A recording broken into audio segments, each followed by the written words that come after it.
Hello students. आज हम जीमेन और नीट के लिए जो न्यूमेरिकल है, जो फ्री बॉडी डायग्राम के ऊपर न्यूमेरिकल, जिसमें हम एक्सेलेरेशन और टेंशन निकालेंगे, इन सब में कुछ क्वेश्चन करेंगे जिसको हम बेसिक कंसेप्ट से स्टार्ट करेंगे, जो आपके सामने क्वेश्चन डिस्प्ले में आ रहा होगा। इस सभी में हम tension, free body diagram, pulley, tension से रिलेटेड क्वेश्चन है। तो भी आप यहाँ पे देखेंगे जो कुछ क्वेश्चन हमारे सामने हैं, ये सभी क्वेश्चन को हम करेंगे। ये जो आप क्वेश्चन देख रहे हैं, ये सभी क्वेश्चन करेंगे। इन सभी क्वेश्चनों का बेसिक आइडिया, कैसे स्टार्ट करें, कहाँ से स्टार्ट करें, तो इन सभी क्वेश्चन को बेसिक और टेंशन निकालना, एक्सलेशन निकालना, इसकी बेसिक, अगर आप बिल्कुल इस ऐसे टॉपिक को पहले नहीं कर चुके हैं, तब पर भी हम इन टॉपिकों पे आपकी मास्टरी करवाएंगे। और आप इसको जब भी ये टॉपिक, जब आप क्वेश्चन कर रहे हैं, तो आप यहाँ पे कोशिश करें कि अपने पास एक रजिस्टर और कॉपी रखें। ये क्वेश्चन जी मेन और नीट के लिए बहुत यूजफुल है। यहाँ पे आप इसके एप्लीकेशन को पूरी ध्यान से सीखेंगे।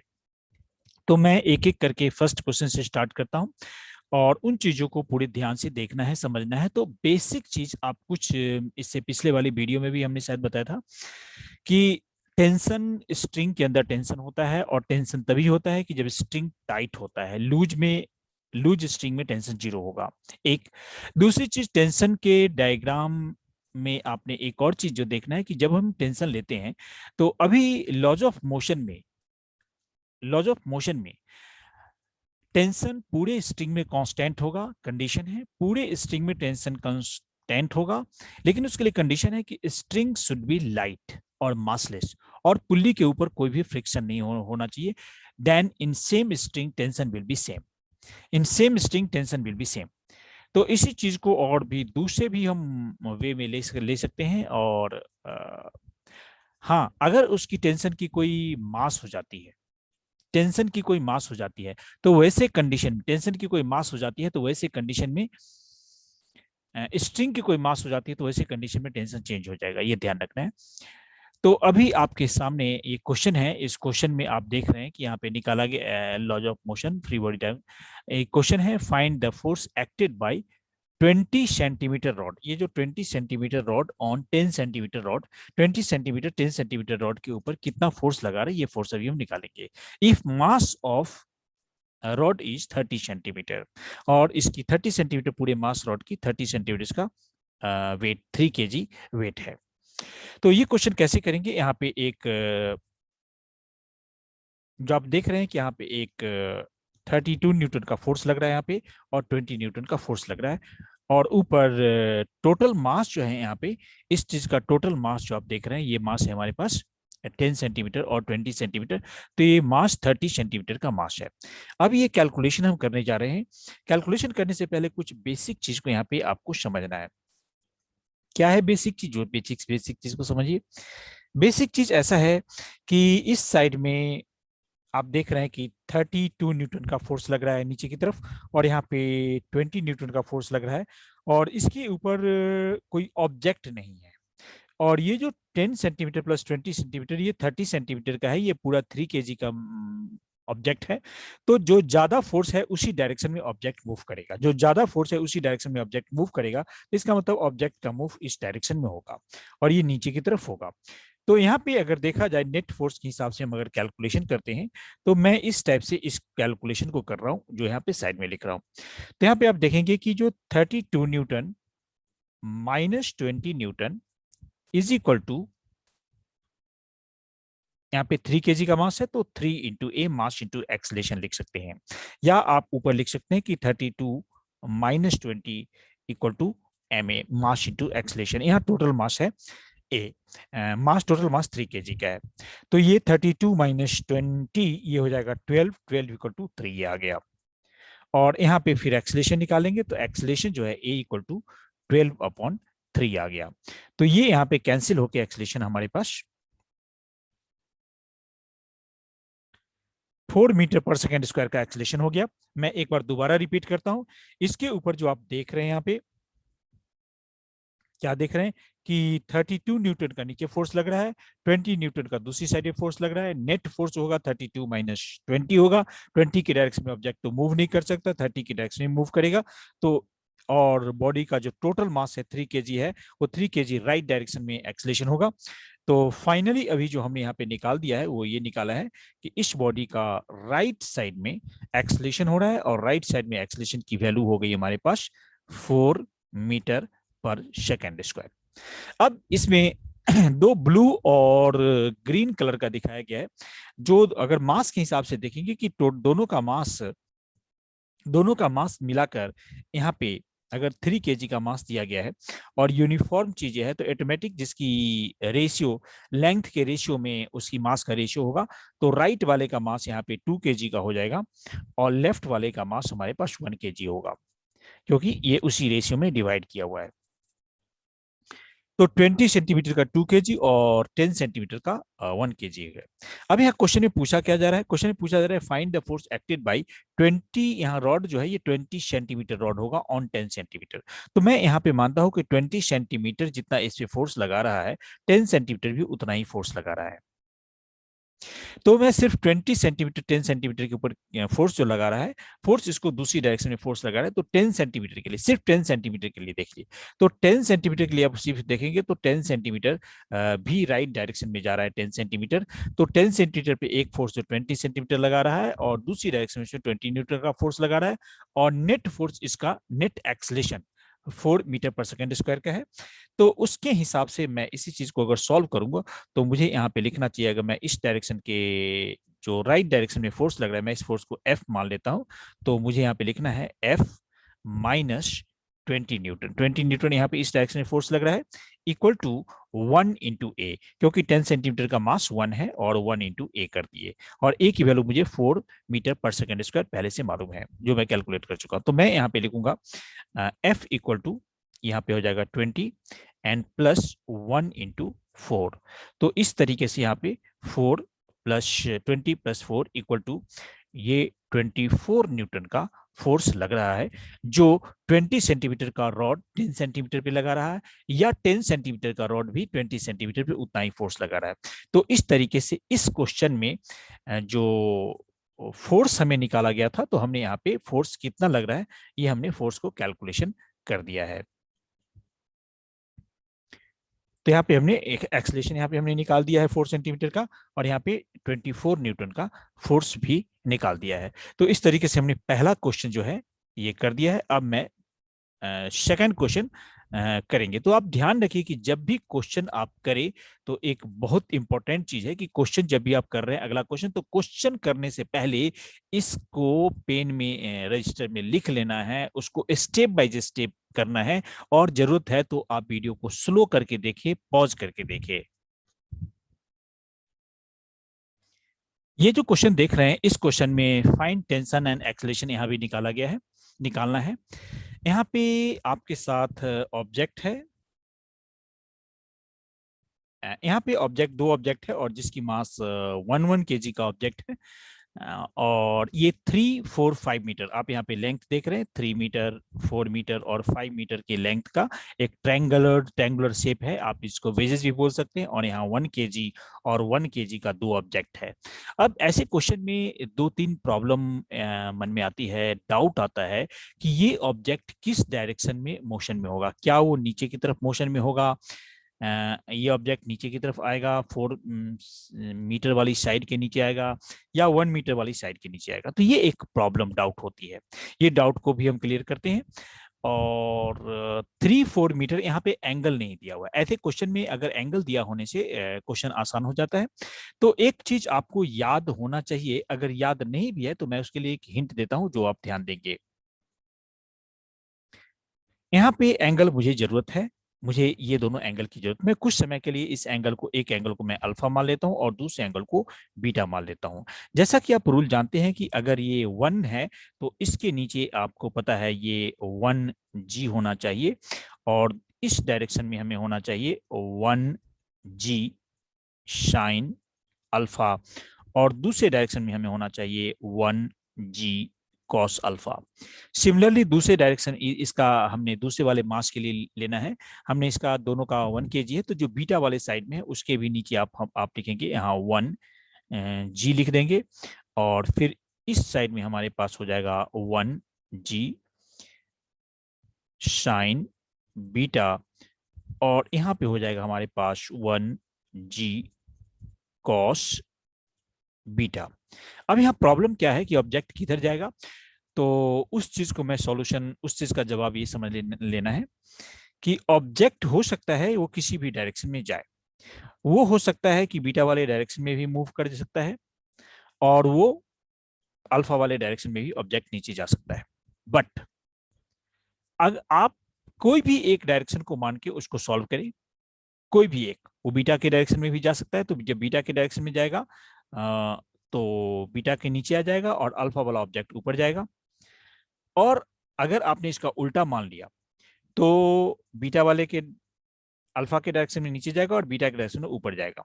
तो इसमें से कोई भी एक स्टेप्स आप लेंगे और सॉल्व करने के बाद जो एक्सेलरेशन की वैल्यू पॉजिटिव आती है, तो जो आपने डायरेक्शन लिया है वही राइट डायरेक्शन है। अगर वो निगेटिव आती है तो जो आपने डायरेक्शन लिया है उसके अपोजिट डायरेक्शन में बॉडी का मूवमेंट होगा। मैग्नीट्यूड दोनों कंडीशन में सेम आएगा, मैग्नीट्यूड दोनों कंडीशन में सेम आएगा, इसमें कोई मिस्टेक्स नहीं होगी, सिर्फ डायरेक्शन साइन से आपको पता चल जाएगा। अब मैं इस चीज को सॉल्व करता हूं। क्वेश्चन को सॉल्व करने से पहले मुझे ये 3, 4, 5 के कारण जो अल्फा बीटा की एंगल नहीं दिया हुआ है उसके बारे में यहाँ पे देखते हैं। तो एक छोटा सा हम आपने राइट एंगल ट्रायंगल तो ऑलरेडी पढ़ा है। तो राइट एंगल ट्रायंगल में आप जानते हैं कि अगर राइट एंगल ट्रायंगल हम लेते हैं एक, तो राइट एंगल ट्रायंगल में अगर एक साइड 3 मीटर होता है और दूसरा 4 मीटर होता है, ऑटोमेटिक हाइपोटेन्यूज जो है 5 मीटर का हो जाता है, 3, 4, 5। और ऐसी चीज के लिए तो सेम यहाँ पे भी 3, 4, 5 है और 5 के सामने का एंगल 90 डिग्री है। तो ये हमें यहाँ से इसी से क्लियर हो रहा है कि यहाँ भी 5 के सामने 90 डिग्री और 3, 4, 5 है। और यहाँ पे मालूम होगा कि अगर ये कंडीशन है तो 4 के सामने 53 डिग्री होता है और दूसरे सामने यहाँ पे 37 डिग्री होता है। तो ये भी चीज हमारे पास क्लियर होगा कि कौन सा हमारा 53 डिग्री है और दूसरा 37 डिग्री है। और एक और चीज, इसका मतलब इस क्वेश्चन में हमारा अल्फा की वैल्यू जो है वो 53 डिग्री हो गया और बीटा की वैल्यू हमारे पास 37 डिग्री हो गया। ये पूरा आप ध्यान रख ली कि मैंने यहाँ पे 37 और 53 डिग्री हो गया। जरूरत पड़ेगी हमारे पास यहाँ पे कॉस बीटा की कोई जरूरत नहीं पड़ रही है और कॉस अल्फा की भी जरूरत नहीं पड़ रही है। अब मैं यहाँ पे एक पॉइंट बना देता हूं ताकि समझने में दिक्कत नहीं हो। तो ब्लॉक का नाम मैं यहाँ पे M1 और M2 कर देता हूं और ऊपर की साइड का जो वर्टेक्स ट्रायंगल का है उसको मैं A मान लेता हूं। तो मैं यहाँ पे मान लेता हूं कि M1 जो है वो नीचे की तरफ आ रहा है, M1 नीचे की तरफ आ रहा है, ऐसा मान लेता हूं।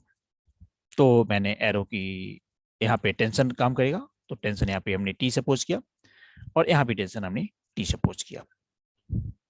तो मैंने यहाँ जैसा कि माना M1 नीचे की तरफ आ रहा है, ऑब्जेक्ट की एक्सेलरेशन की डायरेक्शन मैंने नीचे की तरफ एरो लगा देना है, तो ये ऑब्जेक्ट नीचे की तरफ आ रहा है।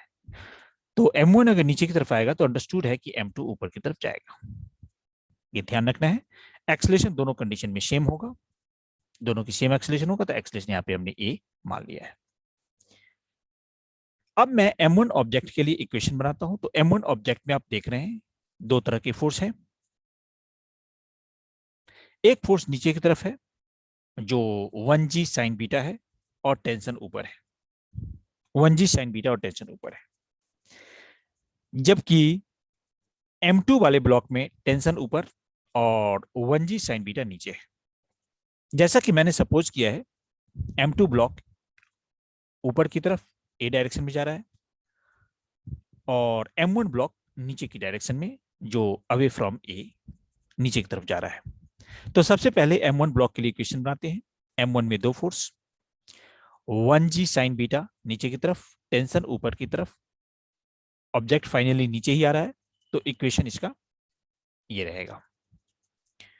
तो इसका इक्वेशन हमने यहाँ पे बनाना है 1g sine beta minus t equal to mass into acceleration, तो 1 इंटू ए। यहाँ पे हम उस वैल्यू को भी पुट कर देते हैं, टेंशन तो हमें नहीं मालूम, 1g इज g और साइन बीटा मतलब साइन 37, तो साइन 37 की वैल्यू 3/5 और साइन 53 की वैल्यू 4/5 होगी, ये आप याद रखेंगे। निकाला भी जा सकता है बट आप याद रखेंगे। साइन बीटा, तो साइन बीटा की वैल्यू मैंने यहाँ पे, साइन बीटा हमारा 37 है, तो इसकी वैल्यू हमारे पास 3/5 माइनस टी इक्वल टू ए आ गया। इसको इक्वेशन 1 ले लीजिए। For M2 block, M2 block ऊपर की तरफ जा रहा है, क्या आप देख रहे हैं M2 ब्लॉक ऊपर की तरफ जा रहा है, तो टेंशन ऊपर, 1g साइन बीटा नीचे, दोनों अपोजिट डायरेक्शन में है। इसका इक्वेशन, तो यहाँ पे इक्वेशन हो गया इसके पास, tension -1g sine alpha equal to 1a, tension 1g, G तो जी है हमारे पास, और sine alpha 4/5 equal to a। ये इक्वेशन 2 हो गया। अब आप यहाँ पे इक्वेशन 1 और 2 को ऐड कर दीजिए। तो इक्वेशन 1 और 2 को जब हम ऐड करेंगे तो क्या होगा, यहाँ पे आप देख रहे हैं इक्वेशन 1 है और 2 है, तो यहाँ पे टेंशन से टेंशन कैंसिल हो जाएगा और बचेगा क्या हमारे पास, तो बचेगा हमारे पास 1 और 2 को ऐड करने के बाद बचेगा हमारे पास 3g/5 minus 4g/5 equal to 2a।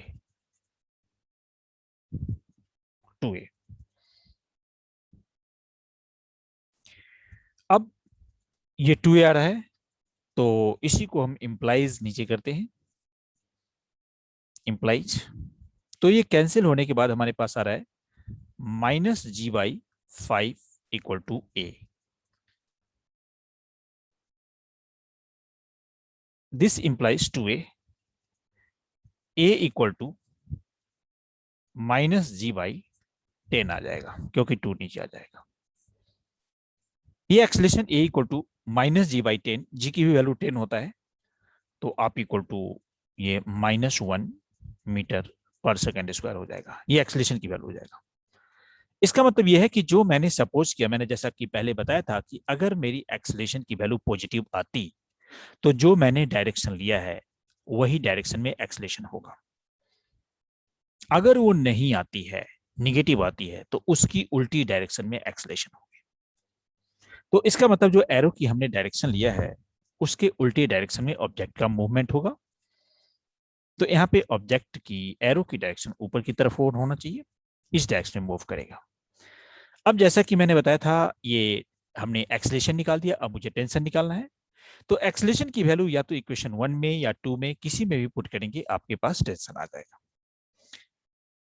तो मैं इसकी वैल्यू को टेंशन निकालने के लिए इक्वेशन 1 में ही पुट करता हूं।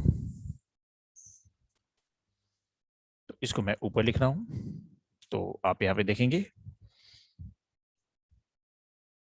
3g/5 minus tension equal to acceleration की वैल्यू -1 है।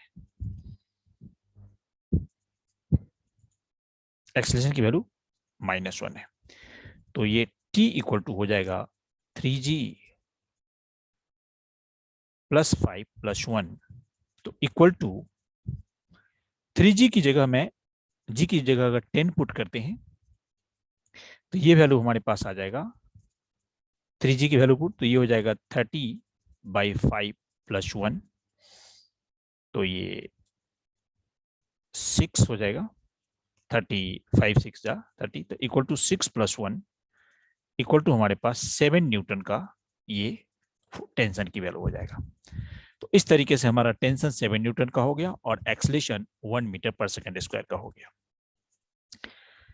तो इस क्वेश्चन को प्रैक्टिस करनी पड़ेगी, 1 2 बार 3 बार आप प्रैक्टिस करेंगे तो इसमें परफेक्शन आ जाएगी और बेसिक तरीके से समझने के लिए ठीक है।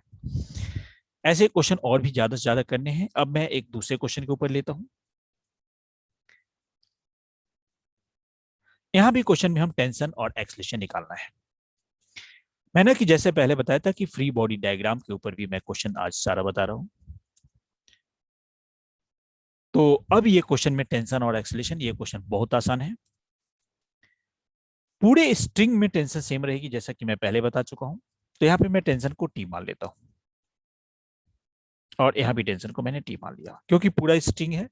ये स्ट्रिंग जो भी क्वेश्चन है इस स्ट्रिंग में एज्यूम किया गया है कि लाइट स्ट्रिंग है एंड पुली हैज फ्रिक्शनलेस। तो ये ऑब्जेक्ट जो आपके सामने है 1G, इसमें फोर्स नीचे की तरफ काम करेगा क्योंकि ऑब्जेक्ट मूव करेगा।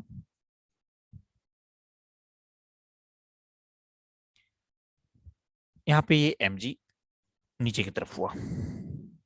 ऐसे इस क्वेश्चन में भी mg नीचे की तरफ काम करेगा, बट इसका यहाँ पे कोई रोल नहीं है।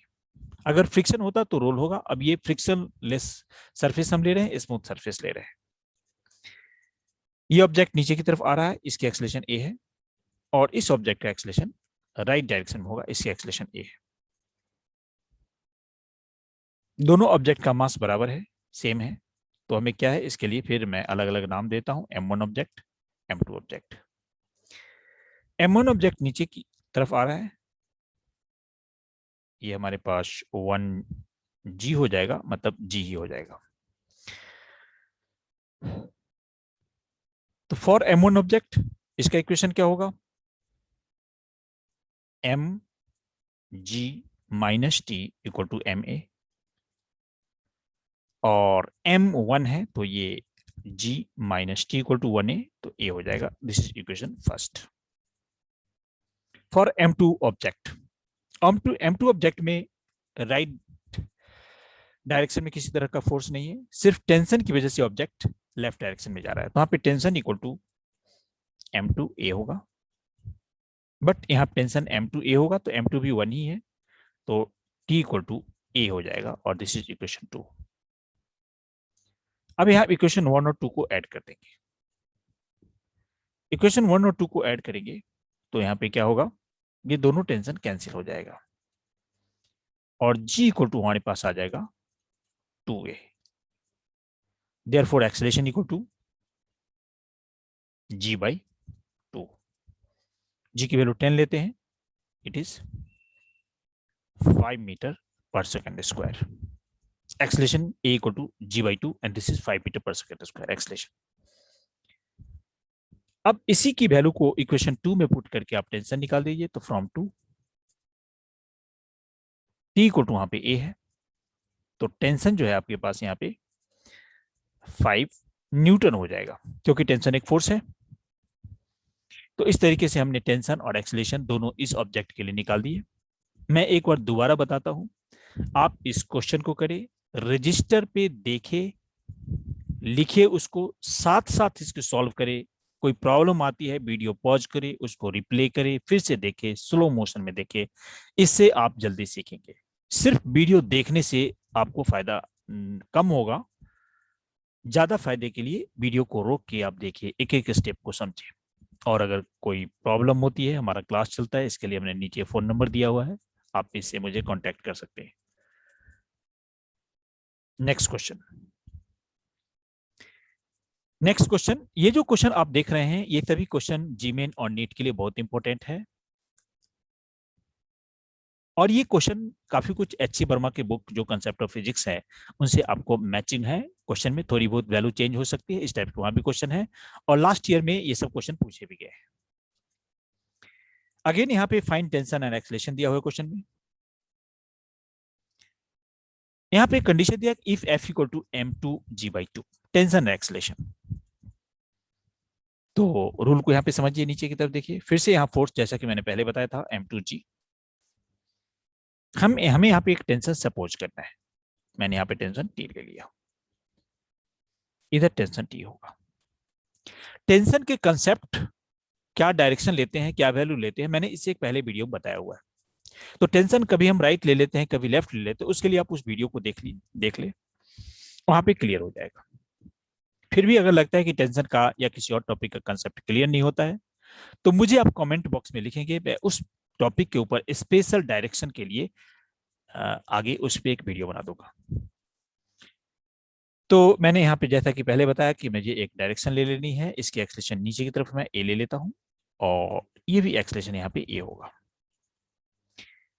यहाँ पे एक मन में क्वेश्चन आता है, क्वेश्चन मन में आता है कि जो m1 ऑब्जेक्ट है उस पे फोर्स लेफ्ट डायरेक्शन में F लग रहा है, तो ऑब्जेक्ट में एक्सेलरेशन मैंने नीचे की तरफ क्यों लिया है।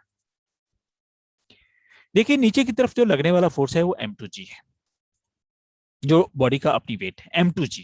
तो डाउनवर्ड फोर्स लग रहा है M2G, और क्वेश्चन में F की वैल्यू जो दिया हुआ है, जो कि F की वैल्यू दिया हुआ है क्वेश्चन में, वो M2G/2 दिया हुआ है। तो M2G/2 हाफ फोर्स है, नीचे वाला फोर्स ज्यादा है, इसलिए ऑब्जेक्ट नीचे की तरफ जाएगा। इसके अलावा फिर भी अगर आप इसके अलावा फिर भी आप गलत डायरेक्शन में भी करते हैं, उल्टी डायरेक्शन में करते हैं, तो भी आपका एक्सेलरेशन गलत नहीं आएगा, लेकिन उसकी वैल्यू नेगेटिव आ जाएगी, जैसा कि मैंने इससे पहले वाले क्वेश्चन में किया है। तो नेक्स्ट वन, अभी इस क्वेश्चन को देखिए, करते हैं। तो M2G के लिए M2G minus tension equal to M2A, this is equation 1। For M1, tension minus friction equal to M1A। F की वैल्यू दिया हुआ है, F is not friction, sorry, it is F force which is given, and its value is M2G/2. So T minus M2G/2 equal to M1A. This is equation 2. Equation 1 और 2 को add कर दीजिए, ये इक्वेशन 1 है और इक्वेशन 2 है, add कर देंगे। ऐड करने के बाद सबसे पहले आपका टेंशन टेंशन कैंसिल हो जाएगा। अब M2G यहाँ पे क्या आ जाएगा, M2G minus M2G/2 equal to M1A plus M2A. This is M2G/2 equal to M1 plus M2 into A. तो यहां पे देखा हमने M2G minus M2G/2 M2A plus M1A कर दिया। फिर इसको ऐड करके फिर एक्सेलेरेशन हमारे पास कितना आ गया, एक्सेलेरेशन हमारे पास आ गया M2G/2 upon M1 plus M2, ये एक्सेलेरेशन आ गया, एक्सेलेरेशन आ गया। अब मुझे टेंशन भी निकालना था। तो टेंशन जैसा कि मैंने पहले बताया, जब एक्सेलेरेशन निकल गया तो आप T1 और T2 किसी भी इक्वेशन 1 और 2 में वैल्यू पुट करेंगे। T1 T2 तो कुछ नहीं, यहाँ पे T ही है, तो एक्सेलेरेशन की वैल्यू या तो इक्वेशन 1 या 2 में किसी पुट करेंगे और आपका टेंशन आ जाएगा। तो मैं यहाँ इक्वेशन 2 में ले लेता हूँ। तो ये इक्वेशन 2 है, इक्वेशन 2 हमारे पास है T minus M2G equal to M1A है। A1 की वैल्यू हम पुट कर देते हैं M2G upon 2 M1 plus M2। तो T इक्वल टू हो जाएगा हमारे पास M2G plus M1 M2G/2 M1 plus M2। फिर आप M2G कॉमन ले लीजिए, यहाँ पे M2G 1 plus M1/2 M1 plus M2। इस टाइप से ये क्वेश्चन भी यहाँ पे सॉल्व हो गया है। तो बेसिकली रूल यहाँ पे टेंशन और एक्सेलरेशन निकालने का है। यहाँ पे इक्वेशन बनाना इंपॉर्टेंट है। अगर आप इक्वेशन ठीक से बना लेते हैं तो आपका क्वेश्चन सॉल्व हो जाता है। फ्री बॉडी डायग्राम का ये टॉपिक है। तो फ्री बॉडी डायग्राम को बेसिक जो समझना क्या है, जब भी यहां मैं फ्री बॉडी डायग्राम की बात करता हूं तो फ्री बॉडी डायग्राम का मतलब है कि आप फ्रीली ऑब्जेक्ट में जितने भी टाइप ऑफ फोर्स लग रहे हैं, चाहे वो टेंशन है, चाहे बॉडी का वेट है या उसके कंपोनेंट है, आप उसको ठीक से बना रहे हैं कि नहीं बना रहे। अगर आपने उसको ठीक से बनाया, फिर देखिए ऑब्जेक्ट कौन, उस पर्टिकुलर एक ऑब्जेक्ट पे कितनी डायरेक्शन में फोर्स लग रहा है, और जिधर का फोर्स ज्यादा लार्जर है उस डायरेक्शन में एक्सेलरेशन लीजिए, उसमें से दूसरे फोर्स को सब्ट्रैक्ट कीजिए, इक्वेशन बनाइए, फिर दूसरे ऑब्जेक्ट के लिए इक्वेशन बनाइए, उसमें से जो कैंसिल होने वाले टर्म है, अभी तक जो मैं क्वेश्चन कर रहा हूं जिसमें आज का, इसमें टेंशन कैंसिल हो रहा है, फिर एक्सेलरेशन निकालिए, उस एक्सेलरेशन को किसी और इक्वेशन में पुट कीजिए और टेंशन निकालिए। यही चीज हो रहा है, अभी मैं और अगले क्वेश्चन में करता हूं।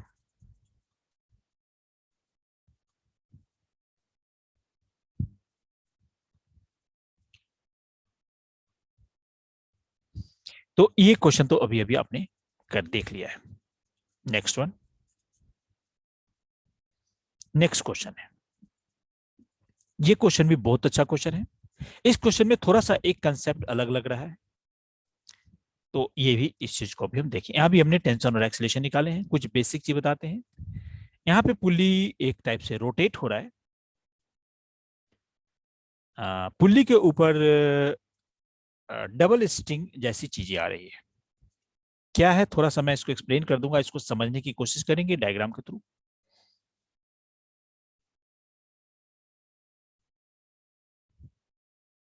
यहाँ पे एक पुल्ली है, इस पुल्ली से स्ट्रिंग यहाँ पे जाके वापस आ रही है।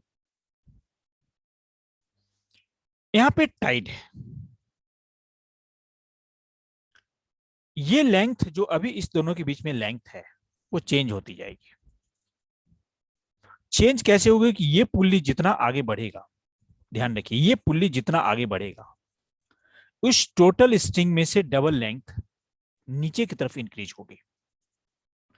अगर ये एक्स डिस्टेंस आगे चला जाता है, एक्स डिस्टेंस, तो एक्स इधर से, एक्स दूसरी साइड से लूज होगा, तो नीचे की तरफ ऑब्जेक्ट 2x डिस्टेंस डाउनवर्ड हो जाएगा। स्ट्रिंग 2x डिस्टेंस नीचे की तरफ जाएगा। तो अगर ये 1 मीटर आगे बढ़ता है तो 1 मीटर यहाँ पे, 1 मीटर ऊपर, नीचे 2 मीटर नीचे जाएगा। ये कंसेप्ट ध्यान रखना। दूसरी चीज, ये जो स्ट्रिंग आप देख रहे हैं, इसकी जो भी टेंशन होगी वो इस दोनों की टेंशन का सम होगा।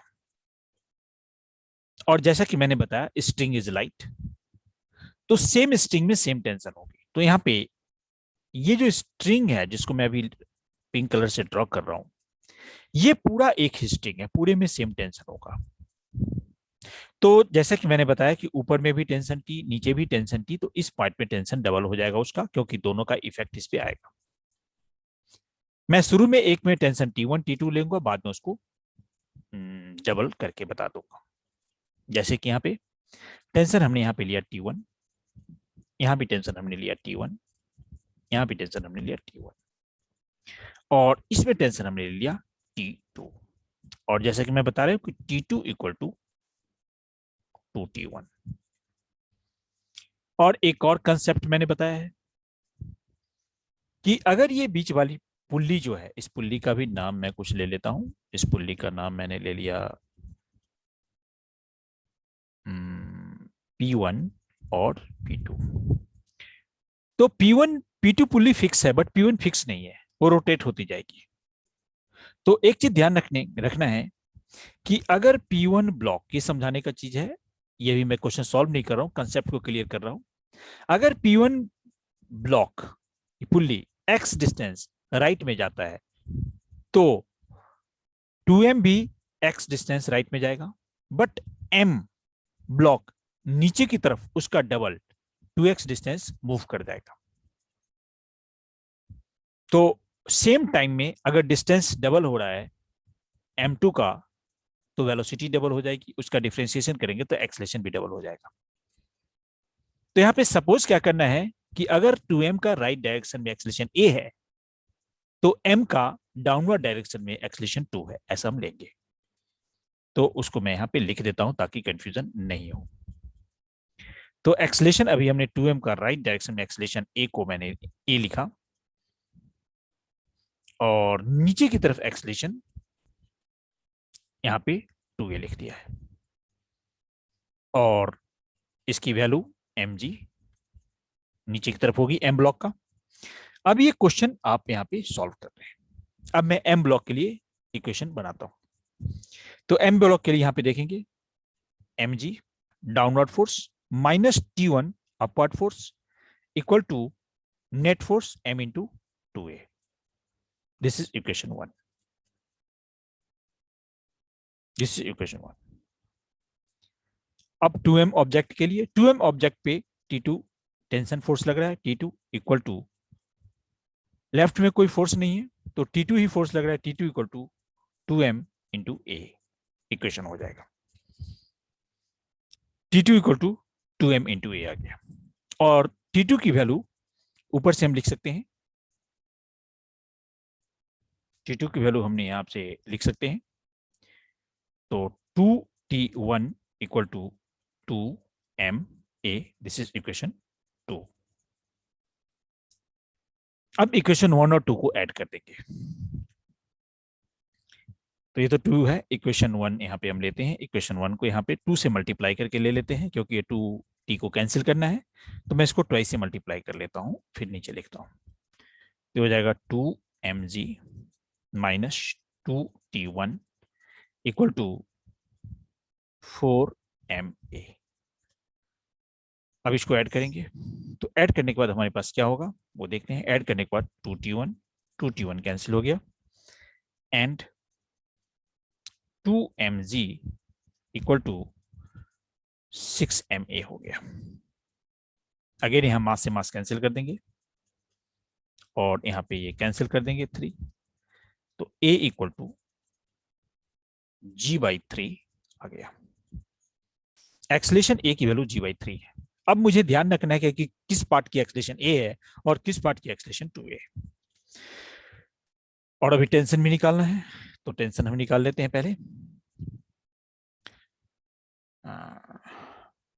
यहाँ पे देखेंगे जैसे एक्सलेशन, तो मैं आगे बढ़ने से बताता हूँ, जो 2m है उसकी एक्सलेशन a है, तो उसकी वैल्यू हमारे पास g/3 आ गया।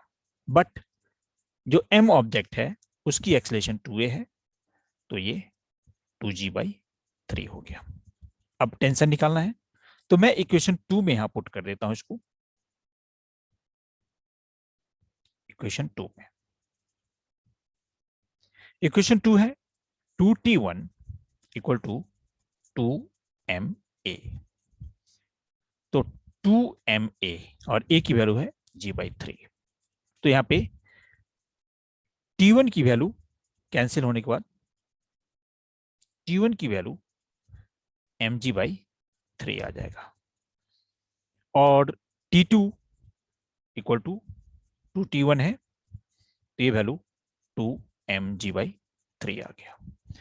तो इस तरीके से हमारे पास t1 और t2 दोनों की वैल्यू आ गई। इस तरीके से हमारे पास t1 और t2 दोनों की वैल्यू आ गई।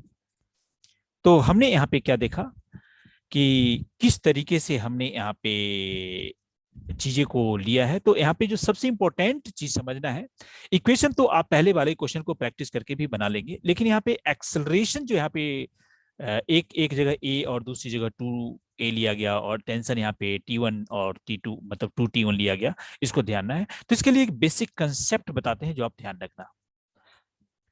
यहाँ पे t2 की वैल्यू 2t1 है, मतलब डबल हो गया है, और जहां पे टेंशन डबल हुआ है वहां पे एक्सेलेरेशन उसके पहले वाले रिस्पेक्ट में हाफ हो गया। तो जहां पे आप देखिए टेंशन जिधर डबल होगा उधर एक्सेलेरेशन पहले का हाफ होगा, ऐसा ही ध्यान रखना। जैसे कि आप यहाँ पे देखिए 2m में टेंशन t2 है बट एक्सेलेरेशन a है, और m में टेंशन t1 है बट एक्सेलेरेशन a है। ऐसा करके आपका इक्वेशन सॉल्व हो जाएगा। तो अभी हमने यहाँ पे अलग अलग टाइप के क्वेश्चन काफी किए हैं, और तो मैं समझता हूं कि आप इस वीडियो में हमने कुछ क्वेश्चन करे हैं। एक क्वेश्चन जीमेन और नीट के लिए इंपॉर्टेंट है। आप इस क्वेश्चन को 2 बार 3 बार प्रैक्टिस करें, और आई होप इससे इसी टॉपिक पे बेस 1-2 क्वेश्चन हर बार नीट और जीमेन में आता है। तो इस प्रैक्टिस करने से हम चाहते हैं कि आपका प्रैक्टिस करें, आप सीख ले, और आपके कम से कम 4 मार्क्स 8 मार्क्स 12 मार्क्स सिक्योर हो जाए, गारंटेड हो जाए।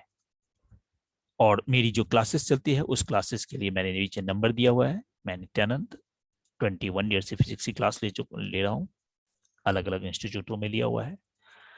जब मेरे पास बीच में टाइम मिलता है तो मैंने कुछ वीडियो बना लेता हूँ और आपके लिए कर देता हूँ, अदरवाइज मैं वीडियो कम बनाता हूँ। कई एक बार लाइव क्लास चल रही होती है वही वीडियो डाल देता हूँ, तो मेरी क्लास में नॉर्मली एडिटिंग नहीं होती। तो thank you students, I hope आपका चीज आपके लिए नॉलेज यूजफुल रहेगा, और आपका वीडियो देखने के लिए बहुत बहुत धन्यवाद। आप मेरी वीडियो को लाइक करें, सब्सक्राइब करें, और भी स्टूडेंट को शेयर करें, और वीडियो की क्वालिटी के बारे में मेंशन कमेंट करें। Thank you very much.